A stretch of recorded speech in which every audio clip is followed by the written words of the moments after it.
Siku ya kwanza, na nitakuomba kwa heshima fanya exercise kidogo. Simama mahali ulipo. Somo lenyewe linasema mafungo na kuomba, na leo tunasoma katika kitabu ya Mwanzo 3:8 mstari wake wa 16 mpaka mstari wa 18. Tunasoma katika jina la Yesu. Amen. Biblia inasema hivi: akageuka kwake toka njia, akasema, uniache kuingia kwako, ninakuomba. Kwa maana hakujua ya kama yeye ndiye mkwewe. Akasema, utanipa nini upate kuingia kwangu? Akasema, nitakutumia mwana mbuzi ya 10. Akasema, utanipa arabuni hata utakapomtuma. 18. Tusome katika jina la Yesu. Akasema, nitakupa arabuni gani? Akasema, muhuri wako na mshipi wako na ngongo lako lililo mkononi mwako. Akamupa, akaingia kwake, akapata mimba naye. Amen. Amen. Naomba teknisia kutupunguza. Na somo letu ni mafungo na maombi. Siku ya kwanza tumeanza somo hili na kuna mambo mengi tumezungumza. Kuna kitu kimenitia moyo tulipoanza kufundisha somo hili. Nasema sababu za sisi kufunga na kuomba. Na katika sababu za Mkristo kufunga na kuomba, kitu cha kwanza ni kusogeza roho zetu karibu na Mungu. Biblia inasema hivi: wanafunzi wa Yohana Mbatizaji wakaje, wakamwambia Yesu, mbona shie na Mafarisayo tuko tunafunga, lakini wewe wanafunzi yako hawafungaki? Juu ya nini hawafungaki? Yesu akajibu akamwambia, barafiki ya bibi harusi banaweza kufunga na iko karibu nao. Juu ni kwa kitu moja aliwaulizaka. Lakini Yesu akawapatia tena jibu akasema, kuna kuya siku nao watafunga nitakaponyakuliwa kwenda mbinguni, na wao wataanza kufunga. Bwana tusaidie sana. Sabi hawezi kufunga na iko karibu na Yesu. Sababu ya wanafunzi wa Yohane na Wafarisayo kufunga, kwa sababu wao hawakukuwa karibu na Yesu. Nimeeleweka vizuri huko nyuma? Sababu yao kufunga, sababu hawakukuwa karibu na bwana harusi. Lakini Biblia inasema hivi: ama nao wenye Mungu mnaona wangali watafunga nitakaponyakuliwa, na wao wataanza funga. Malengo ya wao kufunga ni ili wasogee karibu na mimi. Kwa mwili wataonekana kama vile wako hapa kwa dunia, lakini watakuwa wameactive roho zao kwa njia ya maombi na mafungo kumsogelea Mungu. Sababu yetu ya kwanza ya kufunga ni kumsogelea nani? Mungu. Amen. Amen. Sababu yetu ya pili, Yesu anasema hawa ni marafiki, na mojawapo ya njia ya mwanadamu ama Mkristo kutafuta urafiki na Yesu ni kwa njia ya mafungo. Amen, amen. Amen. Na urafiki yoyote iko karakterize na communication, namna mnavyoongea na mtu. Haleluya. Kuna vitu vingi tumeongea hapa, alafu kwa njia ya mafungo tunapata nafasi ya kuongea na Mungu, ya kucommunicate na yeye. Tuliongea vitu vingi, tukaongea vitu vingi, hatutarudilia yote. Lakini nimependa nirudilie zile pointi mbili ili kwamba zikusaidie. Na ya tatu tukasema ya kwamba inakusaidia kumuujiza fulani, ama inakuprepare kuingia katika muujiza fulani. Mathayo 19. Wanafunzi, tafadhali, Mathayo 17. Wanafunzi wa Yesu wanakuya Wanamwambia mzee, kwenye ulitutuma tuende tuombe. Tulianza omba asubuhi mpaka asubuhi mama eme, lakini pepo haikutoka. Tunajiuliza juu ya nini shie pepo haikutoka. Yesu anajibu, anawaambia nini? Zingine sawa hizi pepo, namna ya hii pepo haitoki isipokuwa kwa kufunga na kuomba. Sadiri, Mungu akikuingiza katika mafungo, kwa lugha nyingine anakuandaa kwa muujiza mkubwa ambayo kwa kuomba kikawaida hauwezi pata. Haleluya. Amen, amen. Ndio kwa maana anasema ufalme wa Mungu inapatikana kwa wenye nguvu na wenye bidii, njoo wanakulaka pia mwa ile ufalme. Mungu atusaidie sana. Tumepima kuelekeza funguo 3 zitakazo kusaidia ili kwamba mafungo yako yawe na nguvu na uone matokeo. Funguo ya kwanza tulipana, tukasema ni utakasi. Amen, amen. Na hapa ndio kwenye tuko leo. Tazungumza zaidi sana juu ya nguvu ya utakasi. Lakini funguo, utakaso kama vile funguo, kuna kitu kimoja hapa tumesema. Utakaso iko mode pass, iko password yenye tunatumia ili kwamba tuingie mu presence ya Mungu. Amen.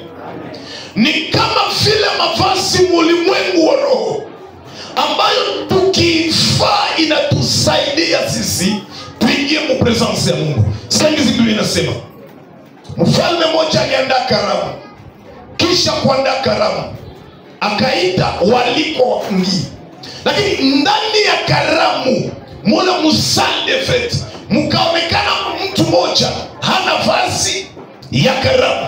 Mwenye harusi akamwambia, koma uliingia hapa na hauna vazi ya karamu? Alafu Biblia inasema hivi, munitoshea nje, mtupe kule nje, kutakuwa kulia na kusaga meno. Probleme ni nini? Hana vazi ya karamu. Na niseme hivi, anasema hivi Yesu, tunapoomba na kufunga, fanyeni hivi: munawe mzuri, kisha mupakale parfait. Njoo mwingie sasa presence ya Mungu. Musionekane na watu, lakini muonekane na nani? Na Mungu. Sabini, hata Mungu hataki uchafu. Na uchafu ambayo Mungu anasema hapa haiko uchafu ya nje tu, lakini anataka pia roho zetu ziwe safi mbele ya Mungu. Mavazi yetu ya ndani yawe safi mbele ya Mungu. Napenda sana kitabu ya Ufunuo. Biblia inasema malaika wakamuuliza, hawa nao ni wanani? Yesu akajibu, ni wale walioshinda ziki za dunia, wakavua mavazi yao kwa damu ya mwana kondoo. Hii ni ishara kuwa tutakapo kuingia katika mafungo, tujifunze pia utakaso maana yake ni. Haleluya. Utakaso ni mavazi tunayovaa, iko kibali tunayoitafuta.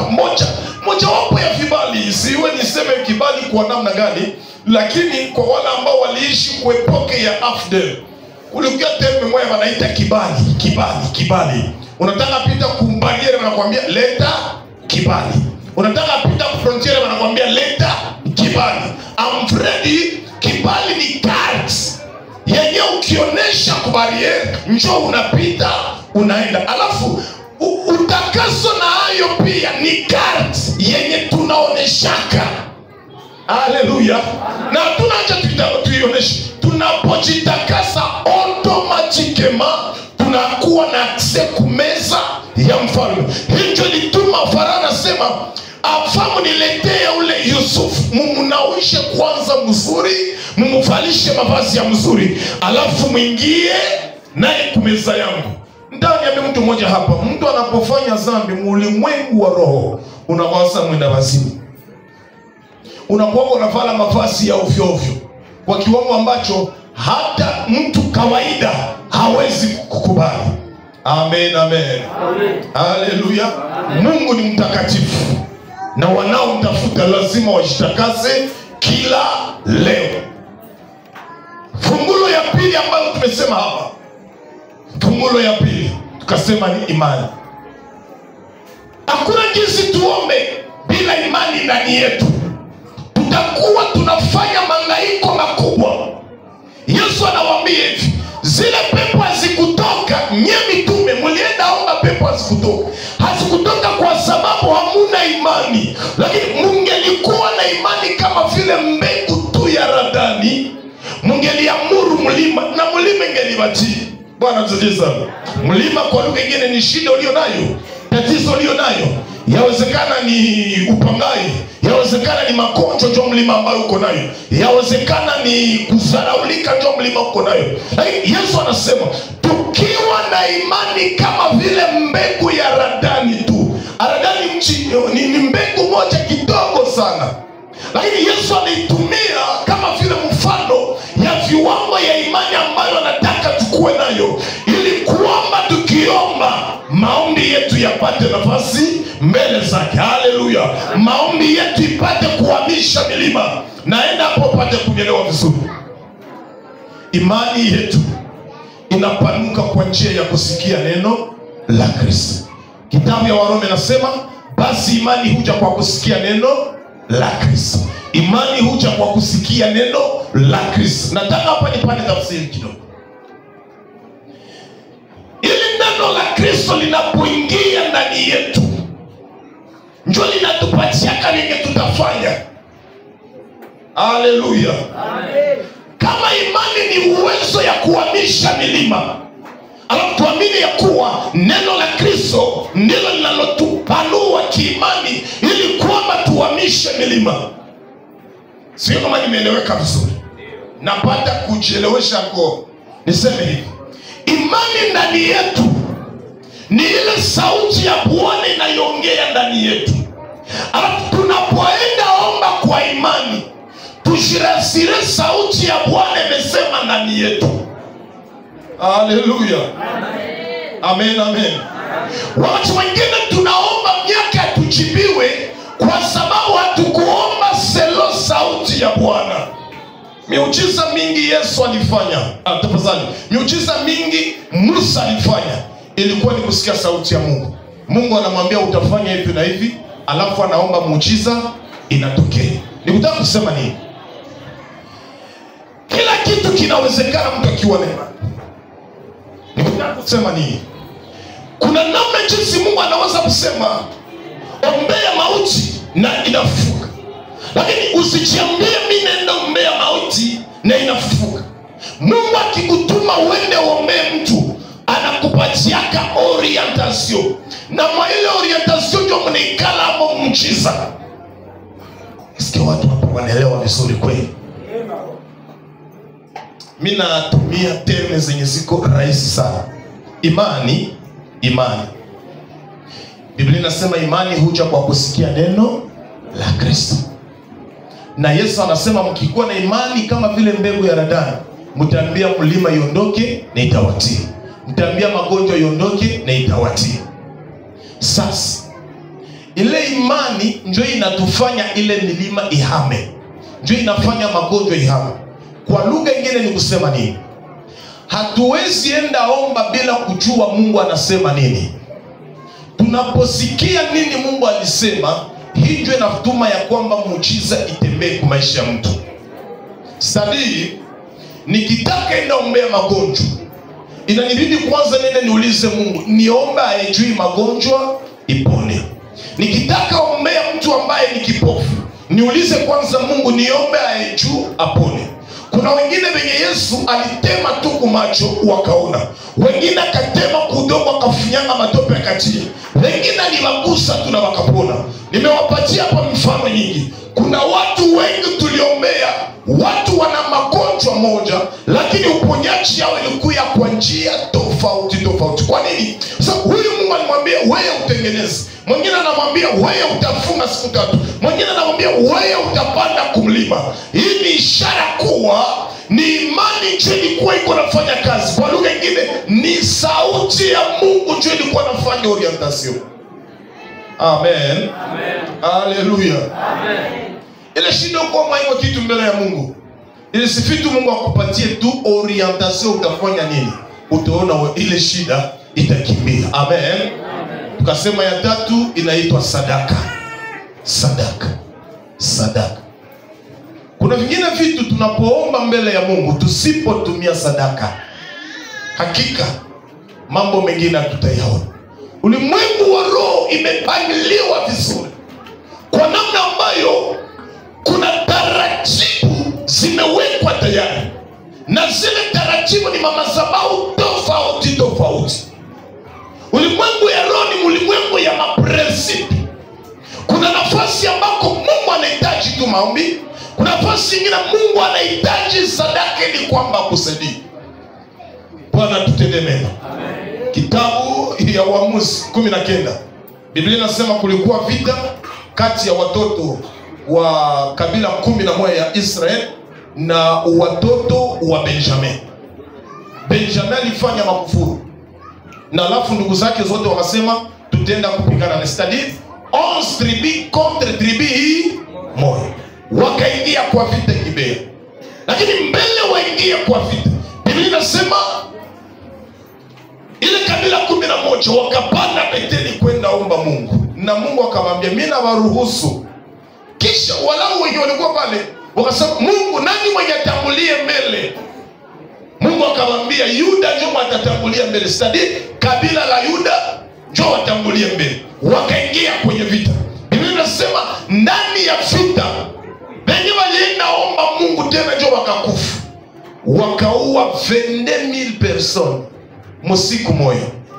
Bwana tusaidie sana. Sikipande ya Goma ile watu wanakufa. Hata kama mngelitia makaburi hakuna nafasi. Bwana tusaidie sana. Bakarudia wakaambia Mungu, Mungu mbona wewe ulituruhusu twende tuombe? Haleluya. Kuna maombi mengine Mungu anajibu na anakupatia tu kwa sababu mvua yake inanyesha kwa wema na wabaya, lakini Mungu haiko pamoja na wewe. Matajiri wote Mungu alipatia vitu, si kusema ya kwamba Mungu iko pamoja na wao. Mungu anaweza kupatia, anakupatia tu, lakini Mungu haiko pamoja na wewe. Sio kama pale nimeeleweka vizuri. Mungu anaweza kukubariki, anakupatia, atakupatia tafadhali, lakini yeye si pamoja na wewe. Bakaenda tena omba Mungu. Mara ya pili Biblia inasema ya kwamba bakaomba Mungu, Mungu tena kawaruhusu. Tena bakaenda pigana. Kwenye walienda pigana, tena wakawaua 18 personnes. Sasa mbona Mungu ndio anaturuhusu 18,000 personnes? 18,000 personnes. Sasa mbona Mungu ndio anaturuhusu twende tupigane? Inatokeaje kukufa hivi? Turu ya tatu wakaenda wakashanje strategy. Biblia inasema wakachukua sadaka, wakatoa na Finehasi mkuhani, wakapanda mpaka Beteli. Walipofika Beteli wakatoa sadaka, na walipotoa sadaka Biblia inasema Mungu akabadilisha usemi, akasema mara hii nitakuwa pamoja na nyinyi. Na walipoingia kwa vita Mungu ndio alitangulia mbele. Benjamin akasema juzi tuliua 22,000 personnes, jana tuliua 18,000 personnes, na leo tena tutawasaka juu tunajua maisha kuwa wa kidogo. Kumbe Mungu ndio atapigana ile siku, na kilichofanya Mungu apigane ile siku ilikuwa ni sadaka. Na Biblia inasema nao ile siku wakaungumula 32,000 personnes, bakaanguka ile siku kusiku moja. Nini iliyotumika? Haiko maombi, lakini kilichotumika hapa ni nini? Ni sadaka. Bwana Yesu atusaidie sana. Kuna nafasi ambako hautapita katika maisha ya maombi isipokuwa unatumia vizuri sadaka. Ndio maana Mkristo anayejua kutumia sadaka haiko Mkristo kawaida. Hata siku zipite, Bwana anakumbukaka sadaka. Biblia inasema Mungu akaona sadaka za Kornelio. Sadaka za Kornelio pia zikaongea. Sema Bwana kaona maombi ya Kornelio. Kumbuka hizo unasema hivi, mali hazina ya mtu iliko njoo roho yake na kuwaka. Haiko vile. Anasema Bwana kaona sadaka za Kornelio, akakumbuka maombi yake. Bwana tusaidie sana. Kwa lugha nyingine nataka kusema nini? Sadaka za Kornelio zilikuwa zinaongelesha Mungu. Sadaka za Kornelio zilikuwa zinasemesha Mungu. Kumbuka Kornelio. Kumbuka Kornelio. Haleluya. Sadaka za mama Dorcas wanaongea. Kumbuka mama Dorcas. Kumbuka fulani. kumbuka fulani. Sadaka huwa zinaongea ulimwengu wa roho. Amen, amen. Amen, amen. Mahali ambapo tumesoma hatuko warefu kabisa. Kuna kuwa nguvu fulani, uwezo fulani nakaa katika maisha ya utakaso. Tunapokuomba Mungu, tuamini ya kwamba utakaso haiko kusema tu kwa kinywa. Pamoja na kujitakasa na kutumikia utakaso, kuna kuwa nguvu fulani zinakaa katika utakaso. Amen. Na tumesema silaha ya kwanza, nasema ya kwamba uwezo ya kwanza yenye iko katika utakaso inatupermetre kuingia mpresence ya Mungu. Inakuwa password, mode pass inayoturuhusu tuingie kumeza ya mfalme. Na hii tumeisema hakika, kila mtu amesikia hapa. Lakini uwezo ya pili ambayo iko katika utakaso yenyewe ni silaha kwenye ulimwengu wa roho. Bwana tusaidie sana. Utakaso yenyewe ni silaha. Kuko mambo hautayaombea ikiwa uko na utakaso. Hosea anasema haki ya Bwana ishukapo ndani ya mioyo yetu kama vile mto mkubwa usiokauka. Kuna zingine shida hatuombee, zenyewe zinakimbia. Amen, amen. Twende pole pole. Biblia inasema hivi, Yuda alikuwa na watoto. Yuda alikuwa garso wa 4 wa Yakobo, na yeye akaanza kuzala. Pamoja na kuzala, lakini garso wake wa kwanza alipooa, akaoa mwanamke mwenye anaitwa Tamari. Sasa ule garso akuzalaka naye, Biblia inasema ya kwamba ule garso akakufa na haya zala na Tamari. Desturi ya Wayahudi, fisi inakioa kisha hakuzala na ule mwanamke, barakamataka petit frère anakamata ule mwanamke. Petit frère na yeye akakufa. Zambi ya petit frère ni kwenye tendo ya ndoa, yeye hakuifanya inavyostahili, na mbegu zake akaweka kwenye udongo. Alafu Biblia inasema Bwana kachukizwa na tendo ile, na anasema mimi namuua, na kamua. Wa pili vile, watatu na yeye akakufa vile vile. Alafu akasema hapa watoto wanaisha tu basi. Hayo kuko siku moja Yuda anatoka kata manyoya ya kondoo. Tamari anaelewa ya kwamba sina mtoto. Manake filme inaishia hapa. Sasa elewaka, pamko yangu ameshuka kukata manyoya ya kondoo. Inasema Tamari akatosha mavazi ya ujane wake, akavala mavazi ya kikahaba. Nataka niambie mtu mmoja hapa, hata kwa mavazi wanaweza kutambua wewe ni kahaba wala uko mtu mzima. Bwana tusaidie sana. Ndio maana kanisa tujifunze pia kuvala vizuri. Yako mavazi tukinapovala, tukienda mbele ya Mungu, haimpatishe Yesu haya. Na kuko mavazi ingine tukivala inampatisha Yesu haya. Tunaenda sawa? Hasa Tamari akavala mavazi ya kikahaba. Mko yake kunatoka kata manyoya ya kondoo. Akamwona. Akasema mbaraka hii, ngoni pumuzikie kwanza mnyumba ya kahaba. Na Biblia inasema ya kwamba akaingia mule. Alipoingia mule, akamwambia tupatane basi. Mimi niko tu napita tupatane. Ma specialista domaine wa mayu. Tupatane, mkupatana. Akamwambia mtanipatia nini? Akasema bwana, mimi nakuona makondolo na kupatia tu kondoo. Lakini sasa kondolo haiko hapo. Ali iko ndani ya zizi. Mwanamke akamwambia anatanda utalete ile kondolo. Niachie hapa gash yenye inaonyesha kweli kwa utaletea ile nini kondolo. Bwana tusaidie sana. Amen. Ningelikuwa evangeliste kama mimi naongea sana. Bwana Yesu atusaidie sana. Amen.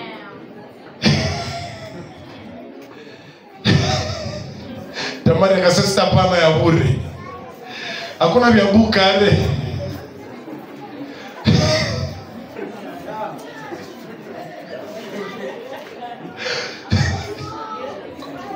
Amen.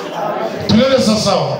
Hapa vya bure. Niachie hapa vitu ambavyo ni cash. Mama anasema kitu kidogo. Bwana tusaidie. Dunia iko ovyo ovyo. Niliona dada moja iko na dunda iko na jitapatapa, acha jitapatapa sana Constantine. Sasa unakuwa zunguruka. Iko hayo. C'est papa, je suis une belle femme, j'ai une très belle taille. Ah bon, njo vile. Taille tu ya taille. Njo na tatu intimide nayo. Ingelikuwa taille njo inapanaka bwana kama kila mtu iko kama wanamke mingi hawako ngizi wako. Bwana Yesu atusaidie sana. Nikamwambia hivi, ungelikuwa uko karibu ningelikuambia usimame murompo ya Roxy. Kisha tupe macho kutapiru uone watatokea mule. Uone kama hauna tata. Lakini waulize viko aye mchana na usiku. Mungu anisamehe. Amen. Tunenda sasa. Haleluya. Wala ushuke hata mfile magharibi. Jana niko napanda mimi naona wadanda wako wanashuka. Anavaa jipe ya kufikia huko kisha tatuaje na shuka mwili yote. Ukiona tae ya msika, Mungu alimuumba. Kwa sababu Biblia inasema kuna wanawake warembo. Bwana Yesu atusaidie sana. Warembo wako haiko tu hapa kwa madhabahu. Kuna wengine wanakamata tafsiri mbaya. Basi akihubiri kitu maana yake tunajua kama mrembo yuko. Mimi sina macho. Sina macho basi. Bwana Yesu atusaidie sana. Mmoja wanatafsiria vitu vibaya. Nikioni wakiano ni wakiano. Hata Mungu na yeye iko na macho. Amen. Si Mungu anaandika Biblia inasema Tamari alikuwa anavaa mavazi. Ilikuwa mavazi ya Haleluya. Bwana tusaidie sana. Sasa akasema uniachie gaji. Yuda akafanya nini? Akaacha bage yake ya muhuri. Mubage kuna mabage zinakuwa na muhuri hapa. Zamani walikuwa wanatembeana. Ukitaka andika barua, ile muhuri yako ndio unapiga pale wanajua ni Yefta ndio aliandika. Akaacha bage, akapanda na fimbo yake, akapanda na sentire yake. Bwana tusaidie sana. Siku yote mtu atafanyaka dhambi, hata bakiaka ngisiku kuna vitu anapotezaka. Mwambie kwa usilo tongali mzambi, kuna vitu uko unapoteza saizi. Amen, amen. Hii ni ishara kuwa pia mtu akiishi maisha ya utakaso, kuna vitu unakuwa naingiza karibu. Na hii utakaso yenyewe inakuwa silaha ulimwengu wa roho. Hii ndio maana Yesu alikuwa akikutanana na mtu mwenye anagonjwa pepo. Pepo inamtambua inasema, tuna nini na wewe ewe mtakatifu mwana wa Mungu? Kwa sababu gani? Kuna utakaso inakuya. Haleluya. Kuko pepo zingine hatumei, lakini kwa utakaso tu zenyewe zinakimbia. Kuna mizimu ingine hatutakimbiza. Ikituona tunasema nuru na giza havichangamane. Wanaone ile matakaso nayo na kufanyia kitu. Tunaenda sasa. Yako magonjwa waombaji msiombee. Mtia tu pale kumirango, mpige upendo. Mtamaliza piga pendo na alisha simama. Siku moja Mungu ananiita niende niombe mgonjwa. Mimi nakutana basha tereka viti wengine wako pale wako wanaangalia na macho ya huruma na mabitu gani. Mimi nakumbuka ngizi posho yote mzima nilijitakasa, nilikuwa mu maombi mchana na usiku. Nikaingia pale nikaita mtumishi mmoja nikamwambia, "Frere, hapa hatuombi, lakini kamata pendo tu." Tukaanza imba. Hatukufanyaka ili milite pepo karipuka na ile roho ya mauti kakimbia ayo yenyewe. Punti kwa utakaso ni silaha. Kama zambi zinaweza kutuiba vitu, utakaso na kuingiza vitu kwa maisha yetu. Kama zambi inaweza haribisha agano yetu, utakaso na kutengeneza agano. Kama zambi inaweza haribisha maombi yetu, utakaso na kutengeneza maombi. Kama zambi na utakaso nokete na kutuchenga. Na ipenda sana kitabu ya Waroma 6. Inasema mshahara wa dhambi ni mauti, lakini zawadi ya Bwana ni uzima. Tujitakasapo, zawadi zingine tunapata mu Bwana. La meilleure façon ya kurekipere kenyo lipotezaka mudunia ni kuishi maisha ya utakasi. Amen, amen. Tunaenda sasa. Mshahara wa dhambi ni mauti. Kama niiseme sa evangeliste, kama niiseme sa mtume, kama niiseme sa pasteur, mshahara wa dhambi ni nini? Siku yote utafanyaka dhambi, kuna vitu viko vinakufa kwawe. Mtu yote afanyapo dhambi anapoteza sansa ya usirimu kwa maisha yake. Usirimu ni savoir vivre. Usirimu ni kujua kutafuta amani na watu yote. Usirimu haiko kwenda mdushe unanawa unasirita migulu unalijiwe. Lakini usirimu ni kujua kuishi na watu. Bwana tusaidie sana. Amen. Utaona mtu mwenye iko mzambi, ile usirimu, ile bosanse, zamiri zinakufaka. Jana nimeona niko napita keke pale mji. Dada moja na mama wanambia, "We papa nini lakini unakufa nini?" Baba wa miaka ya sawa baba yangu anafungula sentire na jirete iko na koyola mbele ya watoto. Unaelewa ya kwamba mtu akuwepo ndani ya dhambi, kuna vingine vitu vinakufaka. Zamiri zitakufa. Mshahara wa dhambi ni nini? Ni mauti. Itaua zamiri na hata akili za watu zinakufa. Jana nilikuwa kunyumba, nakumbuka na wavijana wangu, Chetela David. Kiana moya akachomokea, akaingia kwangu. Sali niona akasema, "Mere iko mule. Mere iko mule." Akakosa mwiko narudia nyuma. Mere iko mule.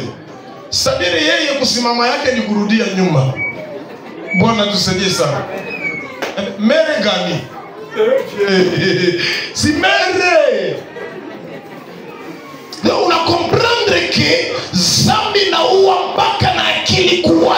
Hakuna mtu anaweza kuwa mlevi akuwa na akili ziko sawa. Hakuna mtu mwenye anaweza futa bangi akili ziweke sawa.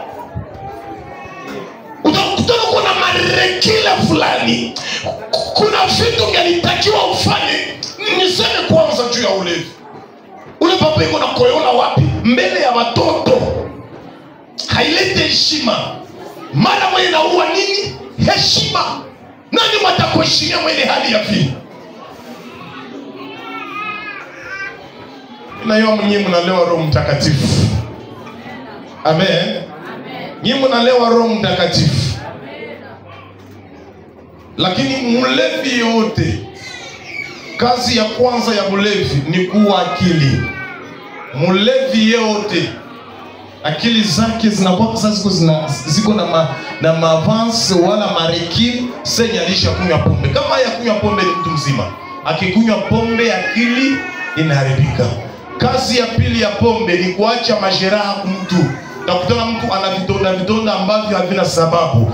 Kazi ya tatu ya pombe ni kukosa adabu. Mlevi yote, hata baba yake wa imani anaweza mkamata mrafiki, anaweza mkamata mkope. Hata baba yake wa imani anaweza kumtukana bila haya, kwa sababu inatoshaka nini? Haya. Mlevi yote kufanya projet na kuwaka nguvu, inakuwa kememuiba nafasi ya kufanya projet.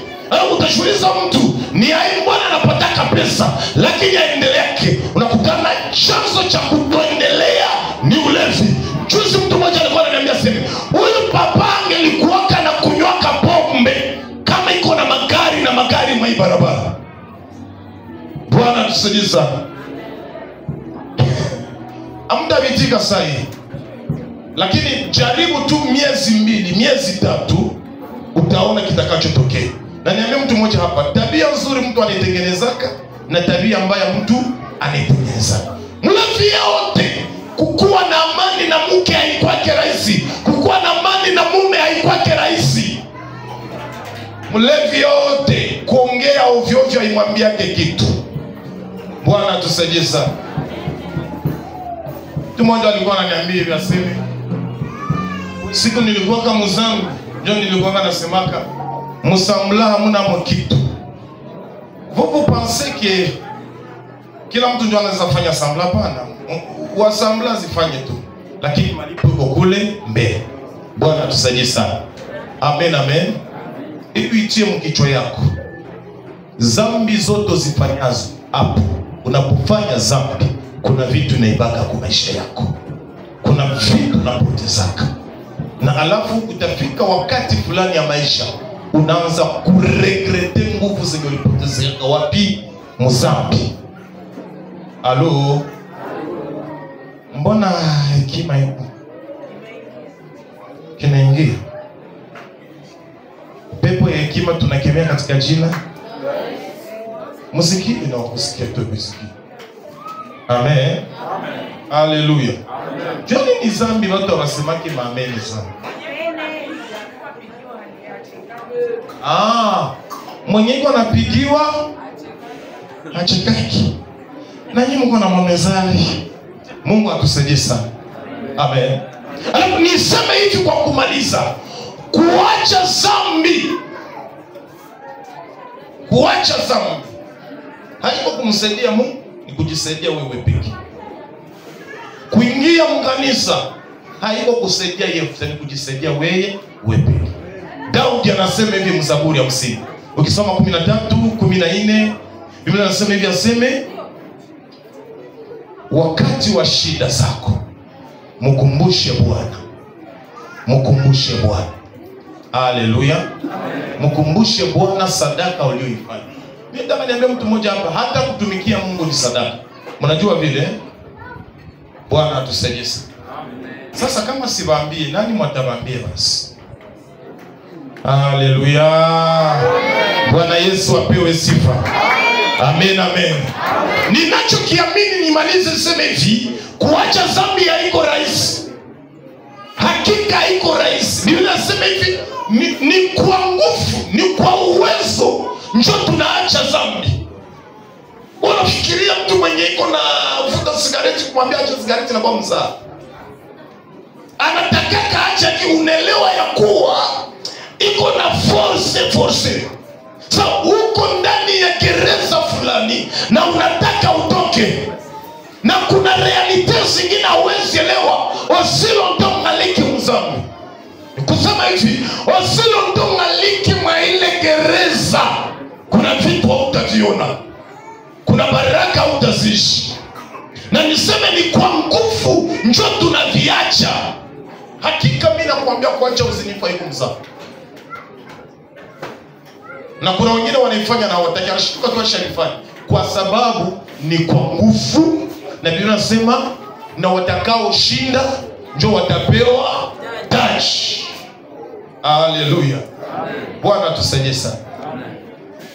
Kitu kimoja niko nasema, hii siku wako na solde maisha sana. Sani saba na pande na lia mtu anaenda, hatujui inaweza kutokea. Mjakazi wa Mungu akahubiri, maraba hata utakasikaki. Jikaza hata hii siku mbili juu maisha tuko tunaishi, kila kitu kinaweza badilika sana. Nilikuwa pembeni pale kwa barabara, niko natoka mlupango, radi moja ikapita mbele yangu, ikanyakula mdogo, ikapita yule ya furaha iko pale, kulaka shinduka kamera. Ulifanyaje? Ushimashine mtu akikufa na radi, au kupata wakati ya kutengeneza, au kupata wakati ya kuita Mungu, lua kwako lumeishia pale. Sikila mtu yuko na gari yake. Bwana nayo magari. Kuko wa aksida na njoo kwenda, kuko wa bali perdi na njoo kwenda. Mama niliona na fois passé masasi ziko zinalia, mtu anakimbilia mwake bali perdi kakuya utwa mkifua, na ule bwana akafanya nini? Akakufa. Hakuna maana yuaka sawa na wakati parapanda inaweza kumulilia. Ile ni moja wapo ya ile ya parapanda. Sasa ukufe na ukutengeneza, unaenda wapi? Mungu atusaidie sana. Bwana, kama ningejua mwisho wangu, moyo wangu ungekaa kwa salama. Oh Bwana, kama ningejua mwisho wangu,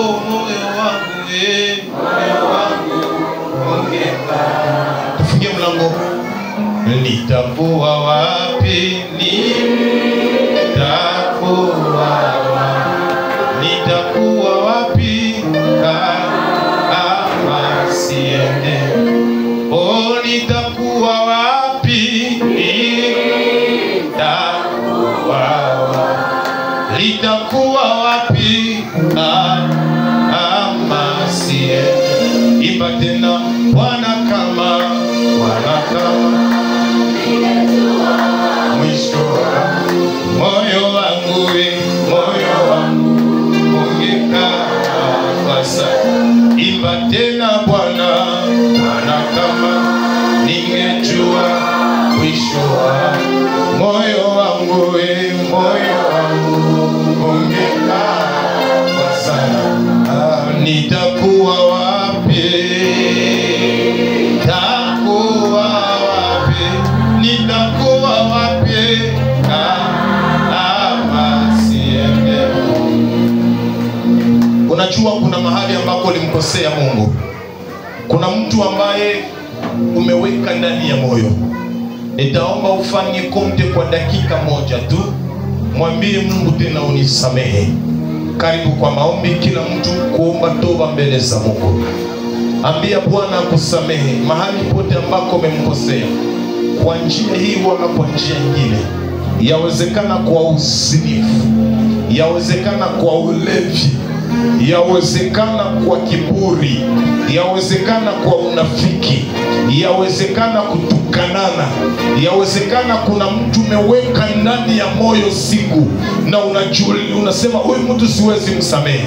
Lakini nataka nikwambie hivi, kuna wengine unawatosha tu mroho, wasamehe tu, kwa sababu Biblia inasema kama vile Bwana anavyotusamehe na sisi tuwasamehe wengine. Ambia Bwana akusamehe. Inamisha kichwa chako, ambia Yesu akusamehe. Mume alikukwaza, jirani alikukwaza, kubali kumsamehe na kumwambia Mungu, nimekwazika. Maombi hii ya msamaha, ambia Bwana, 1 ya 10 sitoi, ninaomba unisamehe kwa sababu nimegeuka kuwa mwizi. Biblia inasema tusipotoa 1 ya 10 sisi ni wa mwizi. Sasa na mwizi na yeye hana nafasi mfalme wa Mungu. Ambia Bwana akusamehe, ambia Bwana akurehemu. Ulikuwa mwimbaji, hauimbe tena. Ambia Yesu akusamehe, ambia Bwana akusamehe. Biblia inasema kila mtu atatoa ripoti ya kazi aliyoambiwa kuifanya. Na anasema hivi Ufunuo, chunga sana ulicho nacho, asije mtu akakuibe taji lako. Kwa ajili ya watu umerudi nyuma, kwa ajili ya maisha umerudi nyuma, kwa ajili ya masemi ukarudi nyuma. Mbingu zinakuhesabu kama vile mwasi. Ambia Bwana akusamehe, ambia Yesu akusamehe, ambia Bwana akurehemu. Ombea jamaa lako msamaha, Bwana akusamehe. Baba, tuko hapa, tunaomba rehema na msamaha, tunaomba rehema na msamaha. Kuna dhambi wanawako wamefanya kwa siri, kuna zingine dhambi wanataka waache, lakini wanajikutana tena wako ndani ya zile dhambi. Ambia Bwana kusamehe, ambia Bwana niwezeshe sasa kuacha dhambi hii. Bwana, ninawataka nifanye mazuri, mabaya hii inaingia ndani yangu. Ambia Yesu nisaidie, Baba nisaidie, Bwana nisaidie, Bwana nisaidie. Jehova, tuko hapa Bwana, tusamehe kwa uasi. Yesu Bwana wa rehema, tunaomba rehema. Amen. Sauti ya Bwana inashuka kwangu kuombea wale ambao walikuwa wanatumikia Mungu lakini sasa wamepungukiwa. Ulikuwa mwimbaji, hauimbe tena. Ulikuwa shemasi, haufanya ushemasi. Ulikuwa mhubiri, au uhubiri tena. Ulikuwa nabii, haufanyi na unabii. Simama mahali ulipo ili kwamba tukuombee tena nguvu mpya. Anasema hivi, eti kila mtu achunge kenye iko nacho, kwa sababu anakuja lipa kila mtu sawa sawa na kazi aliweka ndani yake. Na anasema hivi tena mkitabu wa Galatia 6:5, kila mtu atachukua mzigo wake yeye mwenyewe. Kwa hiyo kama uko ndani ya mkutano, nitakuomba kwa heshima, fanye exercise, simama tu kukiti na weka mkono wako juu ili kwamba tukombe tena nguvu. Hatujua ni kitu gani kimekurudisha nyuma, lakini elewa kila kitu kinaweza kurudisha nyuma. Ni silaha ulimwengu wa giza umetumia ili kwamba wakurudishe nyuma. Yule ambaye alikuwa mwimbaji haimbake tena, simama kwenye huko. Yule mwenye alikuwa mtumishi wa Mungu hafanye tena utumishi sawa sawa na jinsi aliitwa, simama mahali ulipo. Nikombee tena neema ya